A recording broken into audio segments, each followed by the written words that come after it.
I think we always have to look at qualities and skills rather than experience. I always give the people a speech of like, I'm here for your whole career, not just your career at company X. And I think that really opens people up. The talent market immediately shifted and it was like, wow, there's so much talent that's available. And I think as revenue leaders, we actually have to account for that. I think the enthusiasm, it really resonates with me too, because I see some people being like, I don't know, I'm still playing the field and this and that. I'm like, no, you got to be all in for every role because that's definitely what people are looking for. So do you have a favorite interview question? One of the perspectives I really like to gain is, how do you think this is going to help you advance in your career?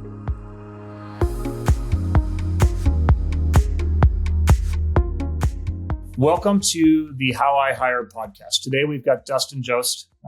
Dustin and I have known each other for many years, gotten to know each other at former companies. I've watched his rise to be a CRO and been really impressed with how he thinks about talent. And today we're just going to talk about all aspects of finding, hiring, and growing early talent in companies. Dustin, welcome. Pleasure to be here. I appreciate it, Andy. That's great. Well, hey, maybe we start off with how do you think about building out an executive role? Like if you've taken over a team and you need to hire like your number two, like how do you do that? Oh man, it's a big question. Yeah. First, I learned early on that they have to pass my dog's vibe check, even though she just kind of like sits here on the couch. She's a really important role in the hiring process. But beyond that, I think we always have to look at qualities and skills rather than experience. Mm-hmm. Early on in my career, I think one of the biggest lessons I learned, and most revenue leaders, as they're rising up through that director to VP and then C-level revenue leadership, I think they hire a lot for repeatability, right? Like as humans, we naturally look for some level of pattern matching.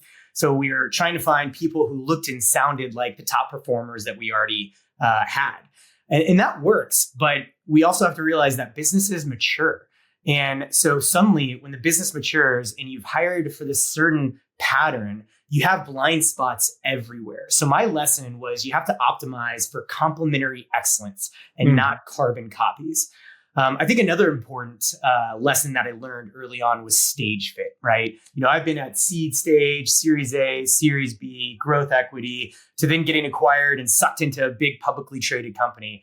And every good revenue leader knows that you fundamentally become a different company at each of those different stages.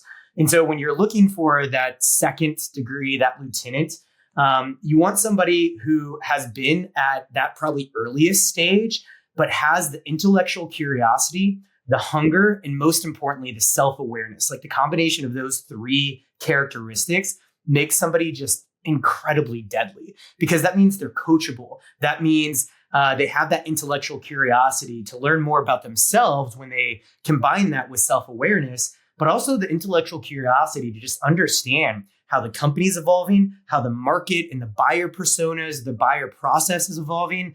And then let's be honest, how go-to-market tools and the role of AI is evolving on like a quarterly basis these days. So it's really that learning velocity that I look for. I think the other thing when it comes to that lieutenant is the ability for them to just fit into anywhere in the customer journey. I have a fantastic director of sales, who's very much on his way to becoming a VP of sales at Osano. And when he first joined the company, I said, hey, Jake, I want you to go be an AE for a little while. Mm. And he ran some deals and then moved into that sales manager role. And he always thought a level above. So he was executing at his current level, but was ultimately able to be thinking through strategy, structure, people, and process to just constantly punch up. I so love that. There's so much here that deeply aligns with my philosophies. Were you the hiring manager for Jake, when did you kind of see that in the process? When did you find it? Was it, like, because some of those intangibles that you described, I agree with, right? Where you look at background, you look at resume, and they have to pass that first bar, but it's like, Are you assessing that in the hiring process? Is that discovered in the first 2 or 3 weeks? Is that later on? And when did you know you had a gem there? Yeah, I mean, as much as you assess it in the hiring process, you really see the dots connect when somebody just hits the ground running in their first few weeks. It's like when we talk about salespeople, we know whether or not they're going to be good in their first 30 days. I think when it comes to sales leadership, marketing leadership, you see the same. And it shows up in a few ways: how they interact with others, the level of questions that they ask, and the way that they build relationships. Do they actually over-index on the human relationship, or do they find the right balance of establishing trust in a relationship, but doing so through the lens of both personal and professional development? And, I certainly saw that within Jake. And I know he's probably listening to this and he'll laugh at the fact that we had a pretty long interview process with him. He was actually one of those candidates that came in very early on in the process. And I said, wow, he's really solid, but gosh, I may be missing things. And let's be honest, the talent market over the last few years has just totally shifted. And I mean, we're talking about when I first joined Osano, it was difficult to hire. OTEs were crazy and through the roof. And so when we were a Series A company back then, competing with AWS, who's throwing out 350K OTEs when you're 2 years out of school, that's pretty tough.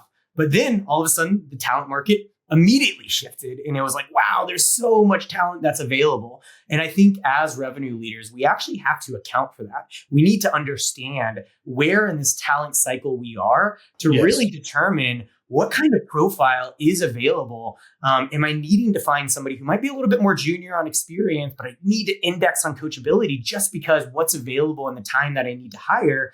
Or is it a little bit more rich where I know that there's some fantastically talented folks out there, and that's going to change your recruiting process and how you partner with HR, your recruiters. So I think recognizing that was key. But, going back to your question, it really just takes those first few weeks to see how they interact with customers, with other internal stakeholders, and with their own team, how they build that level of trust, but also the level of the weeds that they want to get in.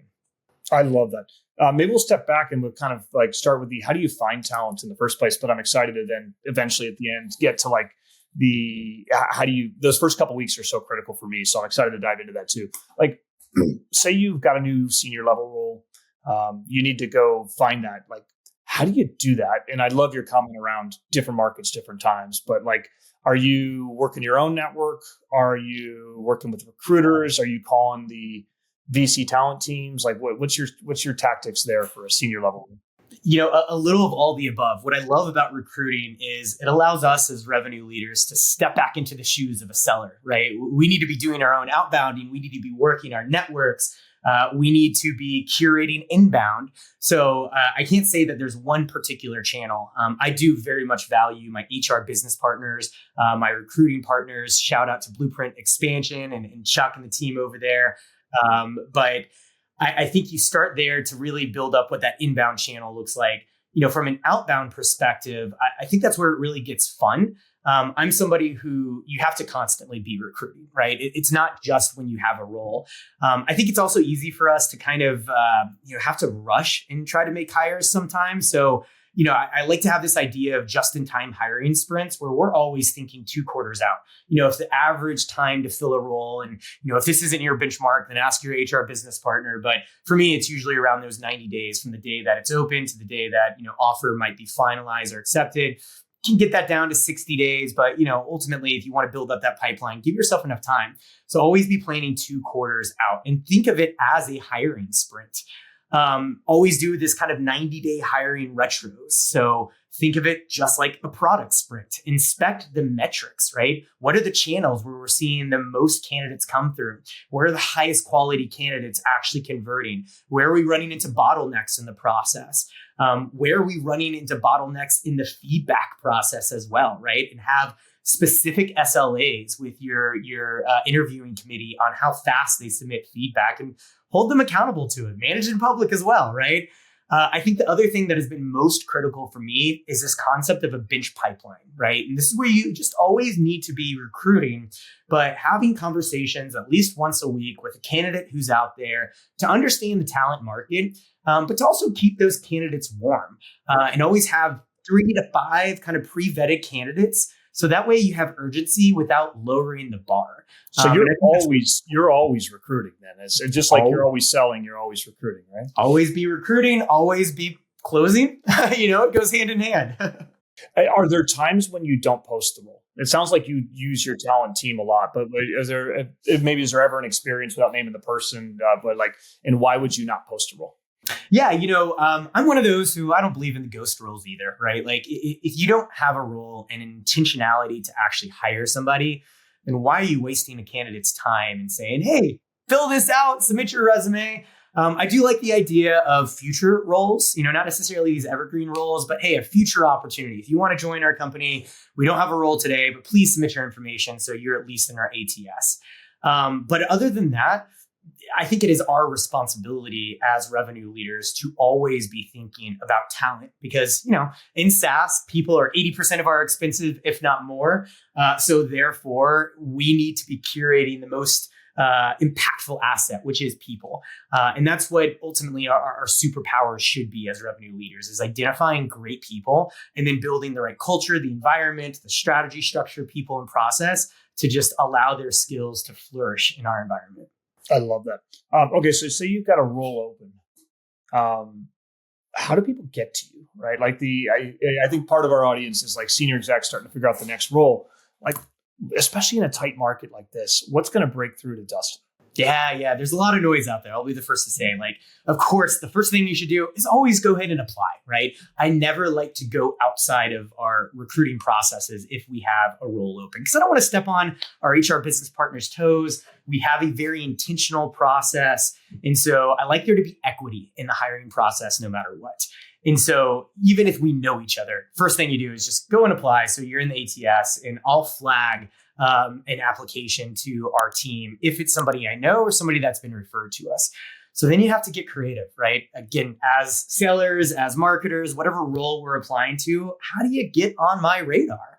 LinkedIn is still valuable. Yes, our inboxes on LinkedIn are just blowing up. But I think the creativity on how you get my attention, think of it as a customer journey, awareness, interest, intent, and decision. So how are you bringing awareness to your candidacy? I love people who go outside of the inbox and start posting on things that I have posted. Yes. If I'm sharing something about news in our company, I love for somebody to just leave a comment. Wow, I just saw your name. I always look at that. So that name and pattern recognition is going to be really powerful. I want to see that level of enthusiasm, especially if it's a sales role. I like to think of sales as transferring our enthusiasm about the ability to solve a buyer's problem. Well, that's the same thing you're doing when you're applying for a role. You should be transferring your enthusiasm to me about your fit and your ability to make an impact here at Osana or whatever company. So I think it's about applying your sales, your marketing methodology there. And then, of course, referrals, right? I think everybody today is looking through first, second, third degree connections. Don't be afraid to reach out to folks who might be a second degree connection of mine and say, hey, I see you're connected to Dustin. I'm really interested in this role. Here's a message. I would love for you to send Dustin. What else can I do to make this easy for you? I will always accept those, respond to those, and then, of course, flag the application. So there's equity in the hiring process. When you, I love that. The commenting on posts is huge. I think we all have small egos too, right? And it's I love it when people are telling I loved your post or this or that. And I think the enthusiasm it really resonates with me too, because I see some people being I don't know, I'm still playing the field and this and that. I'm no, you got to be all in for every role because that's definitely what people are looking for. So say somebody back channels to you and you flag it, because I do that all the time, right? Hey, post bigger companies, I'll often post roles. Sometimes I won't when I know they're going to be overloaded. But when you flag it to your recruiting team, how does that change their thinking, right? In your mind, is it if you flag somebody, are you sitting there being okay, this person? Okay, maybe here's a different one. Say I refer you somebody that's just not qualified.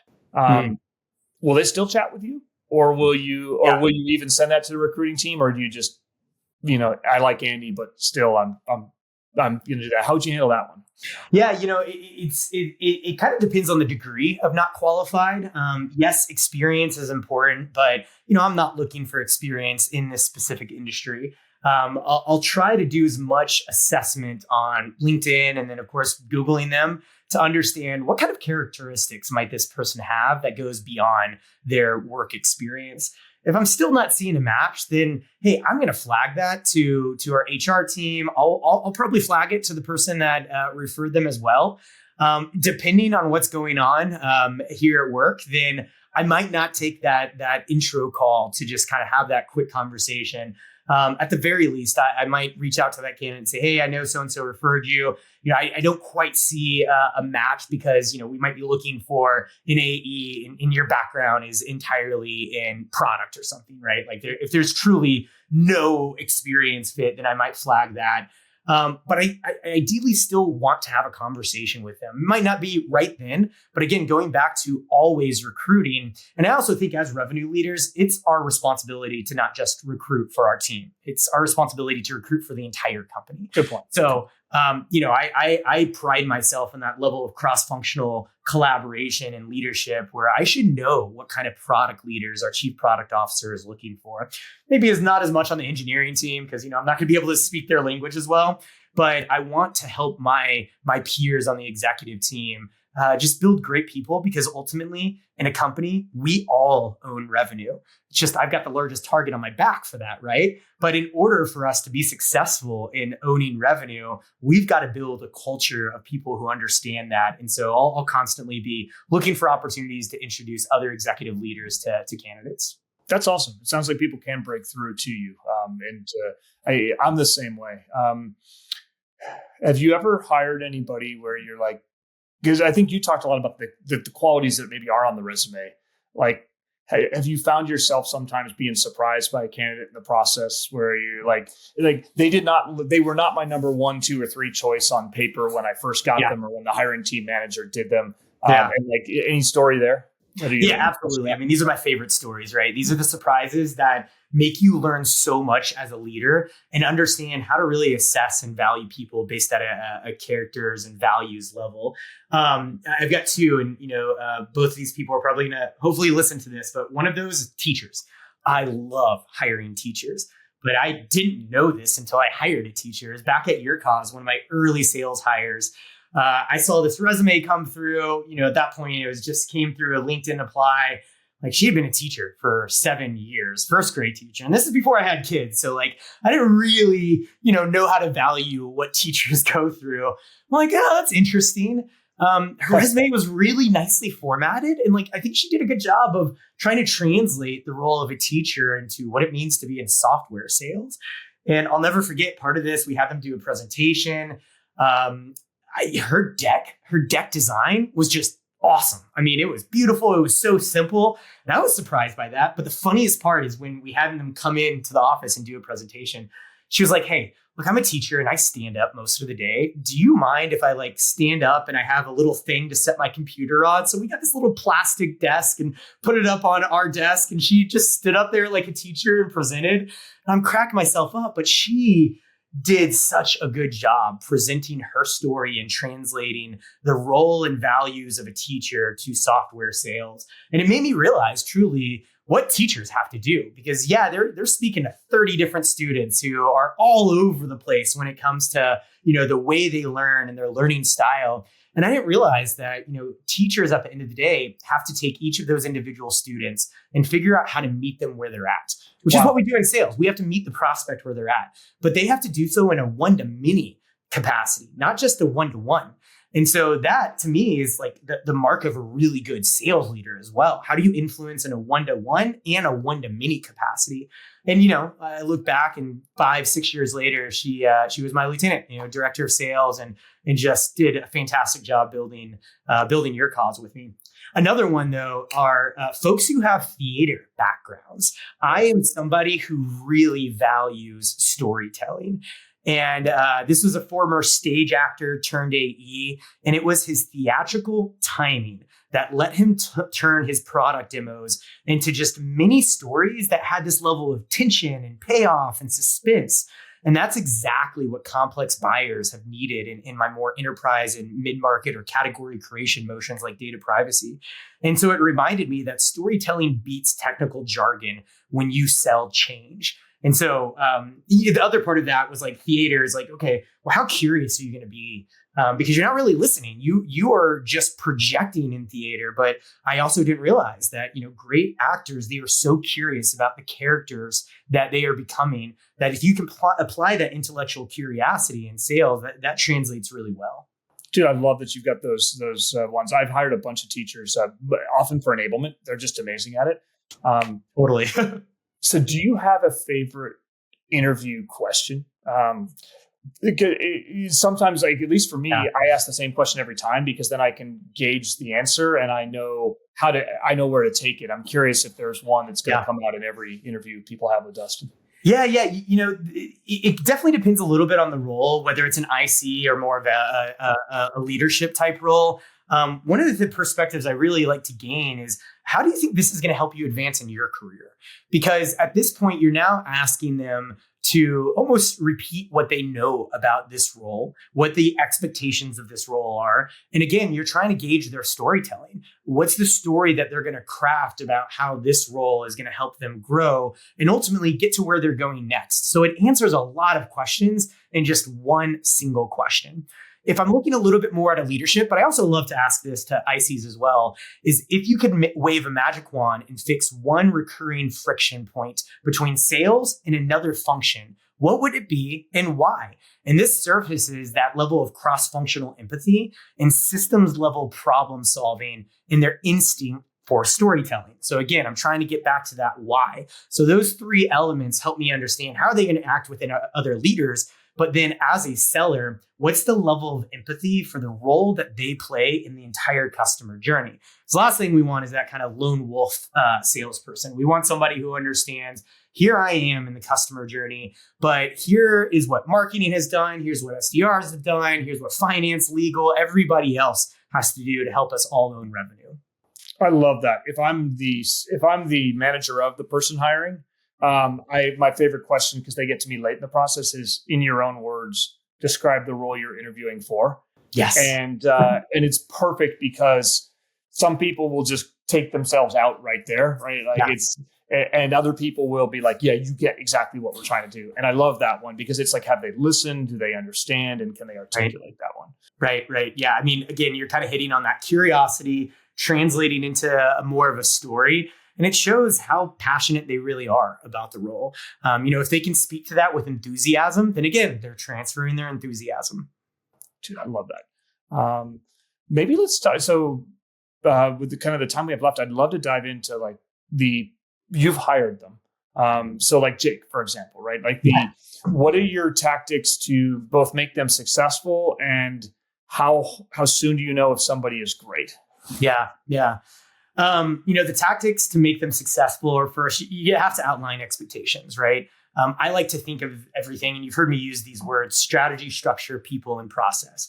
And that's not to say that strategy is more important than people, but you can have the most talented people in the world, and if you haven't given them a strategy, communicated the strategy, or it's not a good strategy, I'm sorry, but you set them up for failure. So once you figure out the strategy, you have to figure out, what's the structure that we need to accomplish that strategy? What are the skills and talents and the characteristics of people that can best fit into that structure to accomplish the strategy? And then lastly is process. And, processes are usually the easiest to change. They're the most dynamic. And so you can really architect processes around the three other areas. And so you give that to them to set those expectations.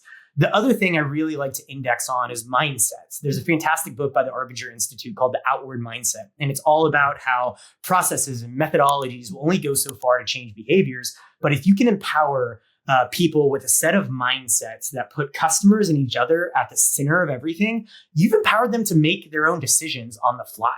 You've knocked out probably 50 to 60% of what you need to do as a leader. So you start with that. And if you can equip them with those things, then you kind of push them off the cliff a little bit. You empower them and let them see, you see how they work, but stay close. And this is where you have to have the right kind of cross-functional skip level, the right level of inspection on how people are reacting to that leader, the kind of decisions that they're making. You push them off a cliff, but you monitor them, right? Trust needs to be built. It isn't immediately given, but to build trust, you have to let people fly. And so you do those things. Again, for me, it kind of takes those probably first 30 to 60 days to really understand, if they're the right fit at a mindset value perspective. And then you're also starting to see that degree of execution. Because again, people can be really good at managing up, but if they're not executing day to day in the weeds, then they're not going to get there. And that's where I like to look at it. Again, either it's a marketing leader, RevOps leader, or an AE, like how deep are they getting into it? As a sales leader, are they hungry enough to go run a sales cycle themselves? As a marketing leader, how many customer calls have they hopped on? How many prospect calls have they hopped on? What are the gong analysis that they're coming out with? If it's RevOps, how deep have you gone into the data to proactively bring some insights? I think RevOps as well. We know RevOps operates on a bit of a spectrum. You've got reactive on one side, proactive on the other. And it can be really concerning if somebody's just indexing on that reactive side. So how quickly can they get to a proactive level while maybe identifying the reactive elements that need to be fixed? We know there's always going to be some of that.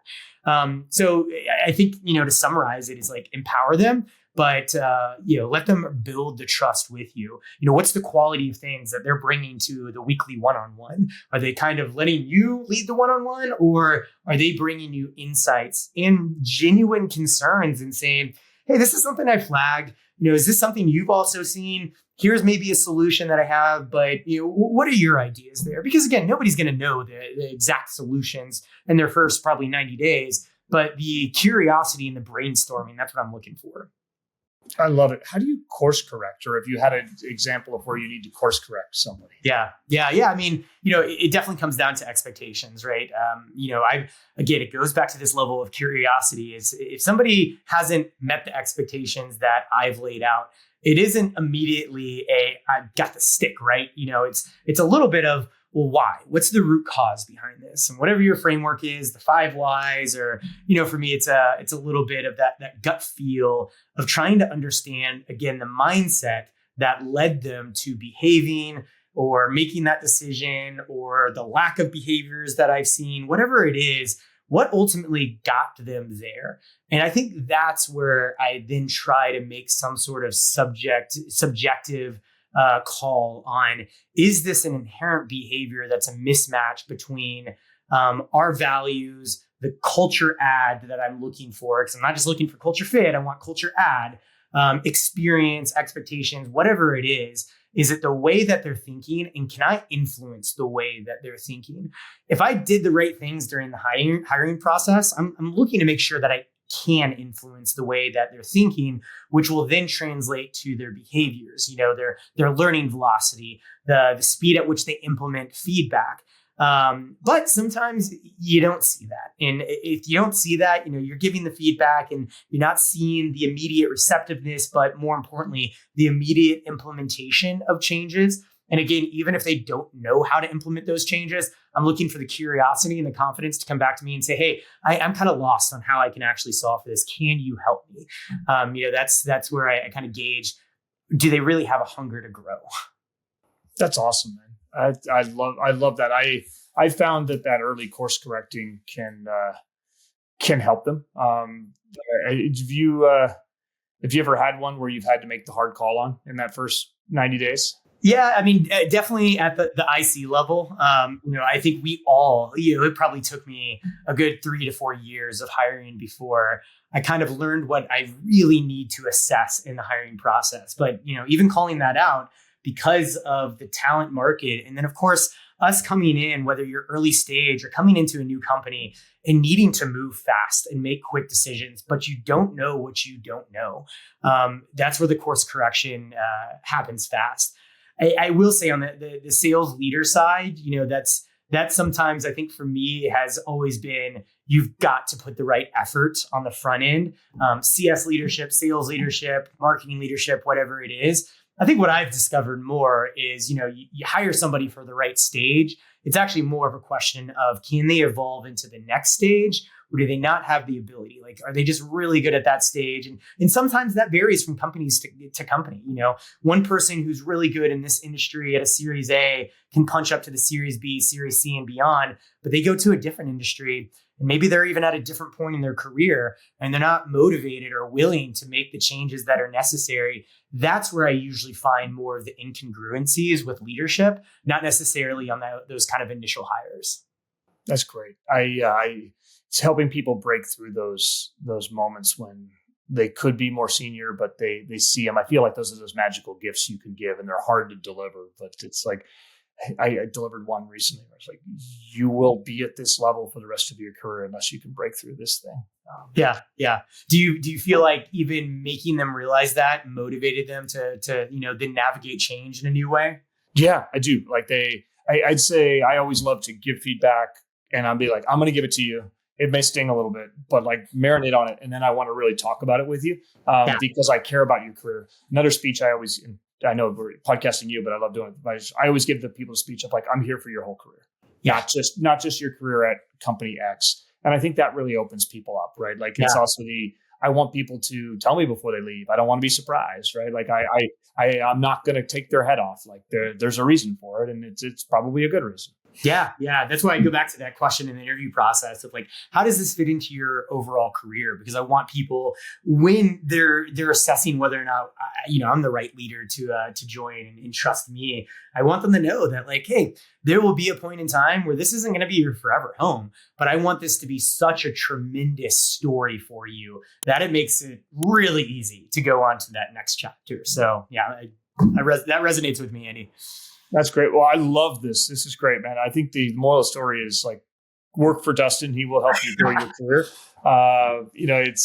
Jake, I look forward to meeting you one day. Hopefully we'll have you on the podcast when you are CRO as well too, Jake. And so congratulations, Dustin. I love all of our conversations and really excited to, stay in touch as we build on the careers and help each other find great people.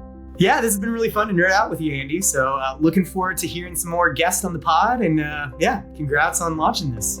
Thank you, man. Have a great weekend, and we will talk soon. You as well.